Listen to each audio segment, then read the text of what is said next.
بسم الله الرحمن الرحيم. அஸ்ஸலாமு அலைக்கும். என் பேர் ஃபயாஸ், வாணியம்பாடி ஊர். என்னோடய கேள்வி வந்து, இந்த மதிமுகம் தொலைக்காட்சியில் அடமானத்தை பற்றி ஒரு கேள்வி கேட்கும்போது நீங்கள் அடமானம் போடுறது ஹராம்னு சொன்னீங்க, அதாவது வட்டின்னு சொல்லி. எனக்கு அது புரியல. என்கிட்ட இப்போ 2 லட்ச ரூபாய் இருக்குனாக்கா, ஒருத்தர்கிட்ட வீடு இருக்குது, எனக்கு வாடகை கொடுக்குறது கஷ்டம். அதனால் நான் அடமானம் போடுறேன். 2 லட்ச ரூபாய் நான் கொடுத்தாக்கா வீட்டுக்கார் அந்த 2 லட்ச ரூபாய் யூஸ் பண்ணிக்கிறாரு. அதுக்கு பதிலாக நான் வீடு யூஸ் பண்ணிக்கிறேன். என்னோடய காசு அவர் யூஸ் பண்ணுறாரு, அவர் வீடு நான் யூஸ் பண்ணுறேன். அது எப்படி வட்டி ஆகும்? அதே மாதிரி தான் 2 வருஷம் கழித்து திருப்பி அந்த காசு நான் வாங்கும்போது என்னோட காசோட மதிப்பு கம்மி தானே ஆகுது. அதாவது காலங்கள் போக போக 2 லட்ச ரூபாய் இருக்குது, ஒரு 3 வருஷம் கழிச்சாக்கா அந்த 2 லட்ச ரூபாயோட மதிப்பு கம்மி தானே ஆகுது. எனக்கு தான் அது நஷ்டம் ஆகுது. அப்புறம் நான் நஷ்டம் சமாளித்து கூட வட்டின்னு சொல்கிறீங்க, அது எப்படி வட்டி ஆகும்? என்னுடைய 3வது கேள்வி அடமானத்து போடுறது வட்டி தான், அது ஹராம் தான் சொல்லி சரியான ஹதீஸ் இருக்கா? குரானோட வசனம் இருக்கா, ஆயத்து இருக்கா? அதான் என்னோடய கேள்வி. இப்போ மற்ற பொருட்கள்லாம் வட்டின்னு சொல்லி எப்படி ஹதீஸ் இருக்குது, குரான் ஆயத்து இருக்கோ, அதே மாதிரி தான் அடமானத்து கூட இருக்கா? இது என்ன கேள்வி. அஸ்ஸலாமு அலைக்கும். வாணியம்பாடியை சேர்ந்த ஃபயாஸ் என்ற சகோதரர் கேட்கிறார். இவர் என்ன கேட்கிறாருன்னா, அடமானம் கூடாது என்று நீங்கள் சொன்னீர்கள். அது ஒரு வார மதிமுகம் தொலைக்காட்சியில் நான் சொன்னேன்றார். அடமானம் கூடாது என்பதற்கு அதுக்கு ஏதாவது ஆதாரம் இருக்குதா? அடமானம் செய்யக்கூடாது ஆதாரம் இருக்குதா குர்ஆன் ஹதீஸ்ல என்று கேட்கிறார். அதுபோக நம்ம ஒரு அடமானம் சொல்றாருன்னா, ஒத்தின்னு சொன்னோம்ல, அதை ஒரு அடமானம் விளங்கிட்டார். அடைமானத்திற்கும் ஒத்திக்கு மத்தியில் பெரிய வித்தியாசம் இருக்கு. இஸ்லாத்தில் அடமானம் கூடுமா என்று கேட்டால் கூடும். அடமானம்டா என்ன என்று கேட்டால், எனக்கு ஒரு கடன் தேவைப்படுது, நான் வாங்கின கடனை கொடுக்காம ஏமாத்திட முடியும். அதுக்காக என்ன செய்யறேன்னா, செக்யூரிட்டிக்காக வேண்டி இதை வச்சுக்கிட்டு எனக்கு 1000 ரூபாய் தாங்க அப்படின்னு கொடுக்கறது. இந்த பொருளை எது கொடுக்கறது? செக்யூரிட்டிக்காக கொடுக்கறது. இவர் அதை பத்திரமா வச்சுக்கிறணும். நான் 1000 ரூபாய் கொடுத்து திருப்பி தந்துடணும். அடமானம் நீங்க வாங்கின ஒன்றை நீங்க யூஸ் பண்ணக்கூடாது. அடமானங்கிறது எதுக்கு வாங்குறதுன்னு கேட்டா, அதுல உள்ள பயனை பெறுவதற்காக வாங்குறதெல்லாம் அடமானம். வேற எதுக்காக வேண்டி? கொடுத்த கடன் வரக்கூடாது என்று செக்யூரிட்டிக்காக வேண்டி. இப்ப பேங்க்ல நீங்க மாத்துறதுல கூடாது, புரிஞ்சுக்கிறதுக்காக வேண்டி. பேங்க்ல உங்க வீட்டை என்ன செய்யறீங்க, அதை வச்சு அடமானமா வச்சு ஒரு கடனை வாங்குறீங்க.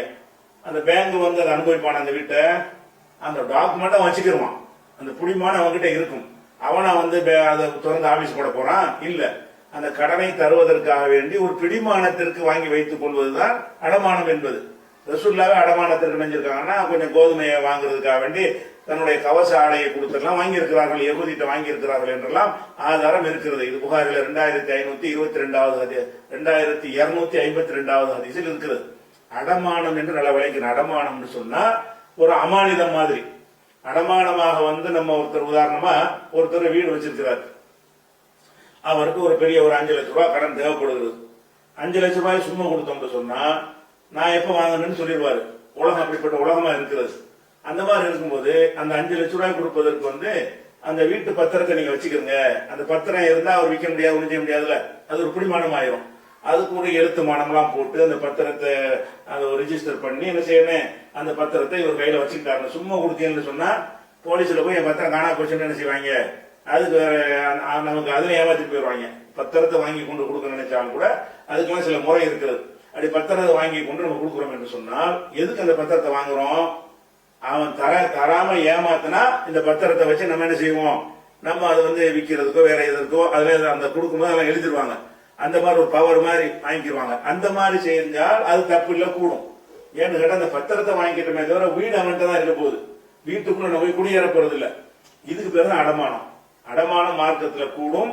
அல்லாஹ்வே குர்ஆன்ல என்ன செய்யறான், ஃபரிஹானு மக்பூலா, நீங்கள் கடன் கொடுத்தீர்களே ஆனால் ஒன்னை எழுதி கொள்ளுங்கள், இல்லை சாட்சி கீழ்ச்சி கிடைக்கல என்று சொன்னா அடமானமா ஒன்றை பெற்றுக்கொண்டு கடன் கொடுங்கள் என்று குர்ஆனிலே சொல்லப்படுகிறது. அதனால ரசூலுல்லாஹ்வே அடமானமா கொடுத்து நினைச்சிருக்கிறாங்க, கோதுமை வாங்கி இருக்கிறாங்க. அடமானம் கூடுமான்னா, அடமானம் என்ன விளங்கிட்டாங்கன்னு கேட்டா, இந்த அடகு கடைன்னு வச்சு வட்டி வாங்குறாங்க இல்ல, அதை விளங்கிட்டாங்க. நம்ம ஊர்ல அப்படி ஆகி போச்சு அடமானத்துக்கு அர்த்தம். நம்ம நாட்டுல அடமானம்னா என்னது, வட்டி கடன் அர்த்தம் ஆயிடுச்சு. இஸ்லாத்துல அடமானம் என்பதற்கு என்ன அர்த்தம்னு கேட்டா, அதை நம்ம பயன்படுத்தக்கூடாது. அவன் என்ன மாதிரி தந்தானோ அப்படி திருப்பி கொடுத்துடணும். வேற எதுக்கு வாங்கி வைக்கிறோம் என்று கேட்டால், கொடுத்த காசை திருப்பி வராட்டி அதை என்ன செய்யலாம், அதுக்காக வாங்கி வச்சுக்கிறது. இதை விளங்கிக்கணும். எந்த அளவுக்கு ரசூல் அடமானத்துக்கு சொல்றாங்கன்னு கேட்டா, இப்ப அந்த காலத்துல என்ன செய்வாங்கன்னு கேட்டா, ஒரு குதிரை வச்சிருப்பாங்க. குதிரையை கொண்டு வச்சுக்கிட்டு நீ வந்து எனக்கு ஒரு 5000 ரூபா கொடு, நான் 5000 ரூபா கொடுத்து குதிரையை மீட்டிக்கிறேன்னு சொல்றாங்க. அப்ப இந்த குதிரை மாதிரி குதிரை ஒட்டகம் இந்த மாதிரி வாகனத்தை வந்து நீங்கள் வந்து அடமானமா பெற்றீர்கள் சொன்னா அந்த குதிரைக்கு நீங்க தீனி யார் போட அவன்ல போடணும். குதிரைக்கு சொந்தக்காரன் யாரு? குதிரையை கொண்டாந்து எங்கிட்ட அடமானமா வைக்கிறான்.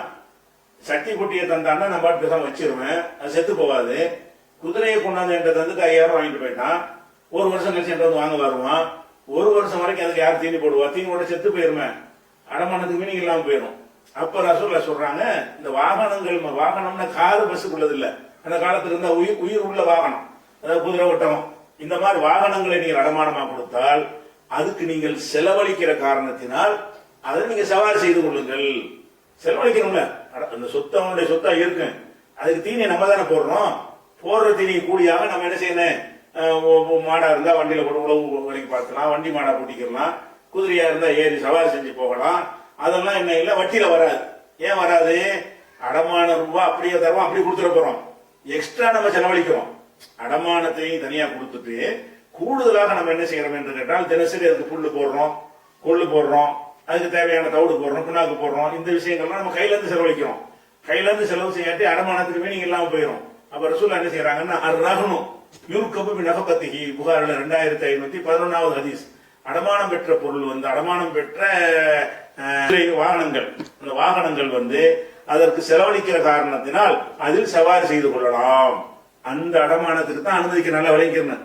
அது மத்தது கூடாதுன்னு அர்த்தம்.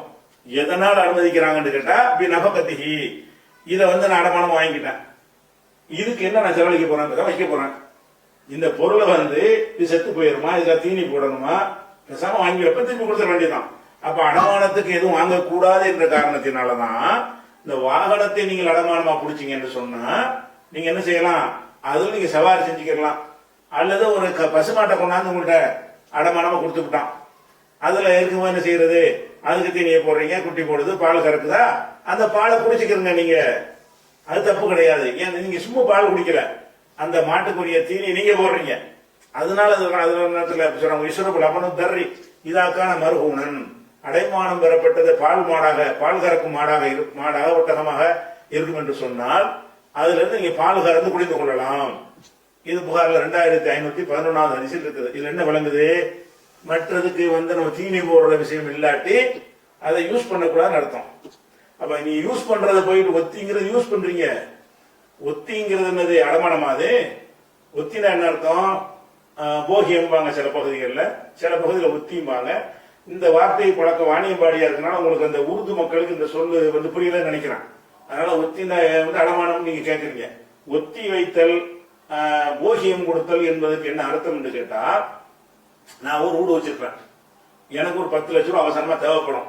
அப்ப நான் என்ன செய்வேன்னு கேட்டா, 10 லட்சம் ரூபாய் வச்சுக்கிற உங்கள்கிட்ட வந்து நான் கேட்பேன், நீ 10 லட்சம் ரூபாய் கொடு, இந்த வீட்டை நான் உனக்கு தந்துடுறேன், நீ இந்த வீட்டுல நீ இருந்துக்க, நீ பயன்படுத்திக்க, நீ வாடகை எல்லாம் தர வேணாம், நீ எப்ப ரூபாயை தர்றியோ அப்ப நான் திருப்பி தந்துடுறேன் அப்படின்னு சொல்லி ஒருத்தன் கொடுக்குறமே, இது வந்து அடமானமா? இது இஸ்லாம் சொல்லக்கூடிய அடமானமா? இது நீங்க எப்படி யூஸ் பண்ணுவீங்க? அவன் செக்யூரிட்டிக்காக அந்த ரூபாயை கொடுத்தீங்கன்னு சொன்னா பத்திரத்தை வாங்கி வச்சுக்கிறது ஓகே. அது இல்லாம நீங்க என்ன பண்றீங்க, இப்ப இந்த புடிமானம், பத்திரம் தான் புடிமானம், சொத்துக்கு புடிமானம் எது, அதுக்கு பாக்கெட் வச்சுக்க முடியாதுல்ல. சொத்துக்கு புடிமானம் என்பது பேப்பர் தான். இந்த பேப்பர் வச்சு நீங்க கொடுத்துட்டீங்கன்னா அந்த அந்த ஒண்ணும் செய்ய முடியாதத அப்படிங்கிற பொறுப்பை நீங்க எடுத்துக்கொள்றீங்க. கண்டிப்பா உங்களுக்கு கடனை மீட்டினா தான் அந்த சொத்து அவன் வந்து என்ன செய்ய முடியும், உரிமை கொண்டாட முடியும்னு ஆக்கலாம். அப்படியான ஒரு விஷயமா இல்லாம நீங்க ஒத்தி இப்ப என்ன பண்றீங்கன்னு கேட்டா, உங்க தேவைக்காக வேண்டிய 5 லட்சம் ரூபாய் 10 லட்சம் ரூபாய் வாங்கிக்கிட்டு இந்த வீட்டை அவனுக்கு கொடுக்குறீங்க. அதை வீட்டுல அவன் என்ன செய்யறான்னு கேட்டா, நான் உங்கள்கிட்ட வாங்கிட்டு என் வீட்டு தர்றேன்னா நீங்க என் வீட்டுல குடியிருக்கிறீங்க. அதை நான் ஒருத்தங்க வாடகைக்கு விட்டால் எனக்கு எவ்வளவு கிடைக்கும், மாசத்துக்கு ஒரு 50,000 ரூபாய் வாடகை கிடைக்கும். அதை நீங்க தரல, நீங்க திங்கிறேன்னு அர்த்தம். நீங்க வாடகை கொடுக்காம அதுல இருந்தீங்கன்னு சொன்னா, ஏன் கொடுக்காம இருக்கிறீங்க, உங்க பணம் என்கிட்ட இருக்கிறதுனால. உங்களுடைய 10 லட்சம் ரூபாய் என்னிடத்துல இருக்கிற காரணத்தினால் இந்த 10 லட்சம் ரூபாய்க்கு வட்டியாக நீ வாடகையை தர வேணாம். அதுல நீங்க அடைகிற ஆதாயம் என்னது, வட்டி தானது. அது எப்படி அடமானத்துல எப்படி இந்த லாபம் பெற முடியும்? இந்த மாதிரி ஆடு மாடுக்கு தானே மார்க்கத்தில் அனுமதி சொல்லப்பட்டிருக்கிறது, பயன்படுத்திக் கொள்ளலாம், அது தீனி போடுறதுனால. அப்படி இருக்கும் பொழுது அந்த வீடுகளை வந்து நீங்க என்ன செய்றீங்க, அதை வந்து நீங்க அடமானமா பெற்றுக்கொண்டு அது அதிகமான ரூபாயை வாங்கி என்ன செய்யலாம், அட்வான்ஸ் வாங்கிட்டு கொடுக்கலாம், உதவியா செய்யுங்க. அதுக்கு பிடிமானமாக பத்திரத்தை வாங்கி வச்சுக்கிறங்க, அல்ல வீட்டை பூட்டி சாவி எடுத்து வச்சுக்கிறங்க, நீ ரூபாய் தரும்போது உன்னை நீ உள்ள போய்க்க அப்படின்னு சொல்லாமே தவிர, அந்த வீட்டுல நீங்க பயன்படுத்தினால் வேற ஒருத்தன் பயன்படுத்தினால் வாடகை கொடுப்பான்ல, அந்த வாடகை அந்த ஓனர் போய் சேரும்ல, அதை நீங்க கொடுக்காம தான் இருக்கிறீங்க. அப்படி சிந்திச்சு பார்த்தோம்னு சொன்னா, நம்ம கொடுத்த ஒரு பொருளுக்கு ஆதாயம் அடைந்தால், கொடுத்த பணத்தை அப்படி முழுசா வாங்கிக்கிற போறோம், அதோட சேர்ந்து ஒரு ஆதாயத்தை அடைந்தோம்னு சொன்னால், பணமா வாங்கினா மட்டும்தான் வட்டின்னு கிடையாது, எதுவும் வட்டி தான், பணம் தான் அது. வாடகையை கொடுக்காம இருக்கிறீங்கன்னு அர்த்தம். வாடகைன்னு ஒரு தொகையை எடுத்து அவனுக்கு கொடுக்காம நீங்க பாக்கெட் வச்சுன்னு அர்த்தம். அப்ப அந்த வாடகை கொடுக்காம இருத்தல் என்பது எதற்காக நீங்க வாடகை வாங்கல, நீங்க ஏன் கொடுக்கல, அவனுடைய பெரிய தொகை உங்கள்ட்ட இருக்குது, அதனால உங்களுக்கு என்ன செய்ய முடியல, நீங்க வாடகை கொடுக்க வேண்டிய தேவையில்லைன்னு முடிவு வர்றீங்க. அவனும் கேட்க முடியாத நிலைமை வருது. இதுதான் இந்த வித்தியாசம் விளைவிக்கிறேன். அடுத்து என்ன இவங்க கேட்கறாங்கன்னு கேட்டா, அந்த ஒத்தியா நம்ம கொடுக்கும் பொழுது நம்ம ஒரு 10 லட்ச ரூபாய் கொடுக்குறோம், அந்த 10 லட்ச ரூபாய் அவன் பயன்படுத்துகிறானே, அதன் மூலம் நல்ல ஆதாயம் அடைக்கிறானே அப்படிங்கிற மாதிரி என்ன செய்யறாங்க, அது ஒரு கேள்வியாக துணை கேள்வியா கேட்கிறாரு. அது போக இந்த 10 லட்ச ரூபாயை கொடுத்து 5 வருஷம் கழிச்சு அதை திருப்பி தர்றான். திருப்பி தந்தான்னு சொன்னா அந்த ரூபா மதிப்பு குறைஞ்சு போயிடுது. நம்ம கொடுத்த ரூபா அதிக மதிப்பு உள்ள ரூபா, காலம் செல்ல செல்ல மதிப்பு குறையுது. மதிப்பு குறைஞ்சுன்னு சொன்னா நமக்கு லாஸ் ஆகத்தானே செய்யுது. லாஸ் ஆகுறதுனால வாங்கலாம் தானே இப்படிலாம் நியாயம் கற்பிக்கிறீங்க. லாஸ் ஆகுறதுக்கு காரணம் என்னன்னு கேட்டா, நம்ம நிர்வாகம் அரசாங்கம் சரியில்லைங்கிறோம்னா உங்களுக்கு லாஸ் ஆகுது. அமெரிக்காவில் லாஸ் ஆகுமா? அந்த நாட்டுகளில் கரன்சி எல்லாம் இறங்குமா, மதிப்பு இறங்குமா, கூடுமா? கூடும். இவங்க கையாளாத நிர்வாகம் பண்ற காரணத்தினாலதான் அன்னைக்கு 100 ரூபாய் இருந்தா 100 ரூபாய் போச்சு. அப்படி போனது காரணம். மேலும் மேலும் குறையுது. இவன் அரசாங்கம் செய்யற தப்புனால அதனுடைய மதிப்பு குறையுதே தவிர ரூபாய்க்கு மதிப்பு குறையவே இல்லை. அது இவன் என்ன செய்யறான், அதை அதிகமான ரூட்டை பழக்கத்துல விட்டு மக்கள் அத்தனை பேருக்கும் என்ன செய்யறான், சரி அவன் பயன்படுத்தாட்டம் நாங்க கேட்கிறோம், பயன்படுத்தினால குறைஞ்சு போச்சுங்கிறீங்க ரூபாயோட மதிப்பு. சரி அந்த 10 லட்சம் ரூபாய அவனுக்கு கொடுக்காம நீங்க பெட்டியில பூட்டி வச்சிருக்கிறீங்க, 5 வருஷம் கழிச்சு எடுக்கிறீங்க, அப்ப என்ன செய்யுது, மதிப்பு குறையும்ல. அந்த மதிப்பு குறைஞ்சது அவன காரணம். மதிப்பு குறைஞ்சதுக்கு ஒத்திக்கு நீங்க வாங்கினாலும் மதிப்பு குறையும். ஒத்திக்கு வாங்காம நீங்க அந்த ரூபாயை உங்க பெட்டியில பூட்டி வச்சிட்டீங்க, ஒரு 5 வருஷத்துக்கு கழிச்சு அந்த ரூபாய் எடுக்கிறீங்க. 5 வருஷத்துக்கு முன்னாடி அதனுடைய மதிப்பு என்னவோ அந்த மதிப்புக்கு இது இருக்குமா? அன்னைக்கு உள்ள 5 லட்சம் ரூபாய்க்கு வாங்கின தங்கத்தை இன்னைக்கு உள்ள 5 லட்சம் ரூபாய்க்கு வாங்க முடியுமா? முடியாது. அப்ப இது எதனால குறைஞ்சி? இது இது வாங்கின மேலே குற்றம் இல்லை, உங்க மேலே குற்றம் கிடையாது, அவனால குறைஞ்சிச்சா? இது எப்ப நீங்க கேட்கலாம், எவனாலே குறைஞ்சிருக்கு, இவன்கிட்ட போய் தண்டம் கேட்கறீங்க. தண்டம் யாருக்கு கேட்கணும்? இவன் அந்த கடன் கொடுத்தீங்களா அவனால் அந்த பதிப்பு குறைஞ்சிச்சா, அல்லது அது இயற்கையாக குறைஞ்சிருக்கா, அவன் அல்லாத வேற ஒரு சக்தியினால குறைஞ்சிருக்குதா, அரசாங்கத்தினால குறைஞ்சிருக்குது, அரசாங்கத்தினால எனக்கு அதை குறைஞ்சு போச்சு, நீ அதை கொடுங்க என்ன அர்த்தம்? நீங்க வாடகையை கொடுக்காம இருப்பதற்கு சொல்ற காரணம் என்னன்னு கேட்டா, என்னுடைய 5 லட்சம் ரூபாய் நீ தரும்போது மதிப்பு குறைஞ்சு போச்சுல, அப்படித்தானே காரணம் சொல்றீங்க. அது மதிப்பு குறைஞ்சதை பயன்படுத்துறதுனாலயா? இல்ல. அதுல உங்கள்கிட்ட வாங்கின அடமானத்தை என்ன செய்யறான், ஏதோ தொழிலுக்காக வாங்கினா அதை பயன்படுத்தாம பெட்டியில் கூட்டி வச்சுட்டான், 5 வருஷம் கழிச்சு போனா எடுத்து தர்றான், இப்ப குறைஞ்சு போச்சு. ஏன் குறைஞ்சி? அவன் என்ன செஞ்சாங்க, ஒண்ணும் செய்யாட்டாலும் குறையும். அப்ப குறைகிறது கூடுவதெல்லாம் ஒரு சரியான ஒரு அரசாங்கம் அமைந்தால் சீராக இருக்கும். சிறப்பான அரசாங்கம் அமைந்தால் அன்னைக்கு உள்ள 5 லட்சம் ரூபாய் இன்னைக்கு 10 லட்சம் ரூபாய் கூட ஆகிவிடும், மதிப்பு ஆகிவிடும்.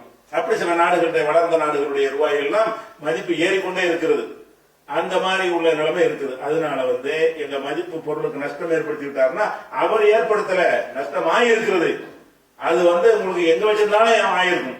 பேங்க்லயே போட்டு வச்சிருக்கீங்க, அப்ப பேங்க்ல போட்டு வச்சதை வட்டிக்கு இந்த நியாயப்படுத்தலாம்ல உங்கள் வாதப்படி ஒருத்தன் 10 லட்சம் ரூபாய் பேங்க்ல போடுறான், 5 வருஷம் கழிச்சு எடுக்கிறான். அந்த 10 லட்சம் ரூபாய் மதிப்பு என்ன? அது 7 லட்சம் ரூபாய் தான் இருக்கும். அதுல 5 லட்சம் ரூபாய் மதிப்பு தான் இருக்கும். நம்பர் தான் 10 லட்சம், அதனுடைய மதிப்பு எவ்வளவு இருக்கு? 5 லட்சம் இருக்கும்.